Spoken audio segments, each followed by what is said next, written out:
The word jihad is mentioned in the Quran about 41 times.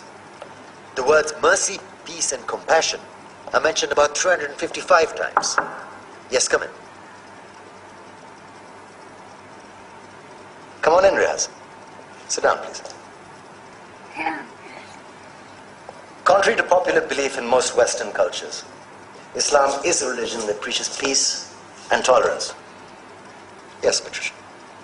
If Islam truly is a religion that preaches peace, then how come the world's most troubled spots, the West Bank, Afghanistan, Pakistan, Iraq, they're all plagued with Islamic terrorism? Well, that depends on your definition of terrorism. Some might argue that the U.S. invasions of countries like Iraq and Afghanistan are also acts of terrorism. No, those were acts of war to get rid of despotic regimes. Or a means of getting at a country's oil. Conspiracy theories. Well, Yeah? Yes, please. Go ahead, Riaz. Mr. Khan is right. I mean, if we're talking about terrorists, the world's biggest terrorists are the white superpowers. Come on now. No, really, stop and think about it. Explain 9/11. Okay.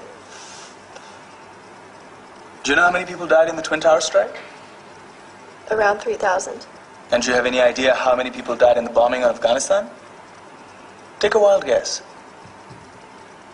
More than 15,000 people died.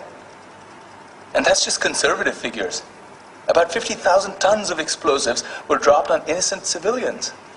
Men, women, children. Yeah, but that was because of the Taliban.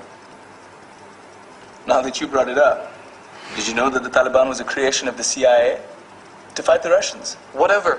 They were still harboring terrorists. Yeah, right. Terrorists that were never found. Just like the weapons of mass destruction that were never found in Iraq. Do you want to get into the death toll in Iraq? 500,000 civilians and counting. And what do Britain and America say when they don't find these weapons? It's simple. They just say sorry.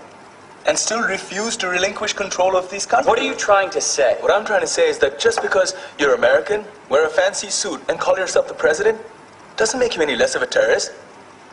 I'm saying that if you don't stop meddling in other people's countries, you will face a backlash. If Muslims like you feel that way, then why don't you get out of our country? We will. As soon as you promise to leave ours.